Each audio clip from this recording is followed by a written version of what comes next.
Standard history treats the world's ancient pyramids as isolated monuments, tombs and temples built by disconnected peoples who theoretically had no way of communicating with one another.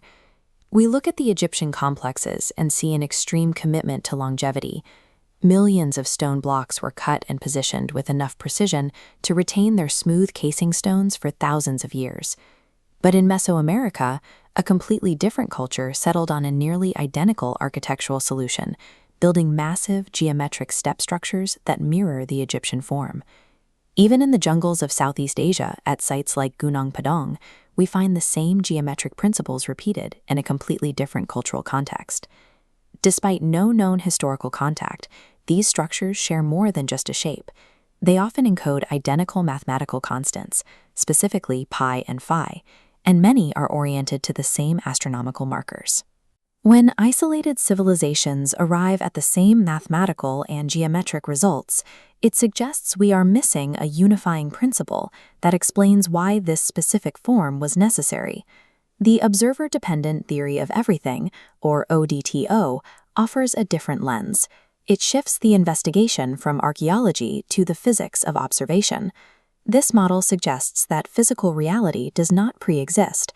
Instead, what we experience as solid matter is the result of an observation operator being applied to a field of potential states, forcing them to collapse into a single, stable state. Under this framework, the pyramidal form isn't a stylistic choice.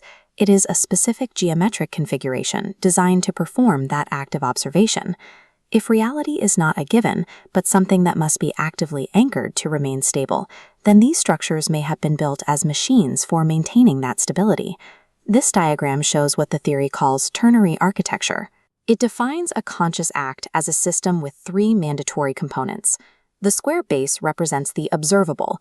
This is the material plane, the actualized reality we interact with. The four triangular faces are the operator.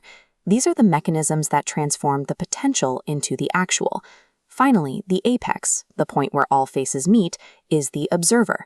It is the singular point of consciousness where the loop of reality is closed. In this model, the four faces correspond to the variables required for coherence: attentional focus, emotional synchronization, logical consistency, and empirical reinforcement. The structure is multiplicative. If any single component, any face, is removed, the apex cannot form. Without all four variables, the configuration collapses. This geometry explains why the Great Pyramid encodes a ratio of perimeter to height of 2 pi.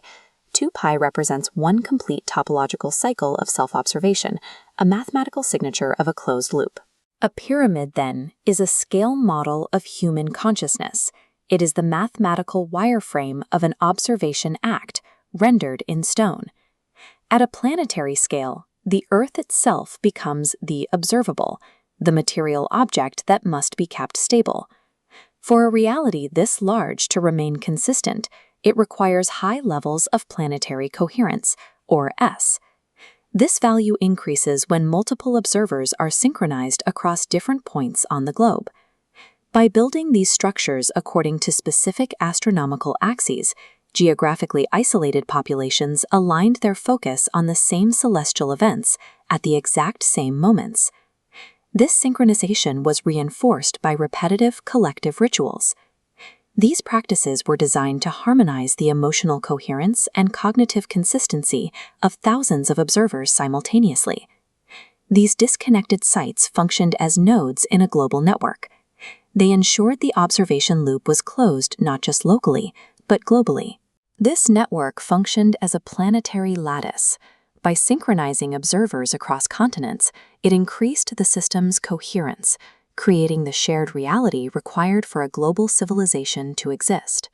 This is known as Wheeler's self-excited circuit. It suggests that a civilization and its infrastructure mutually constitute each other. It is a feedback loop. A civilization builds these nodes to increase coherence. Higher coherence stabilizes the reality they live in, which in turn provides the long-term environmental stability needed for that civilization to grow and maintain the network. By increasing coherence, this planetary lattice reduced the chaotic fluctuations in early human history. It stabilized the developmental trajectory of the entire species.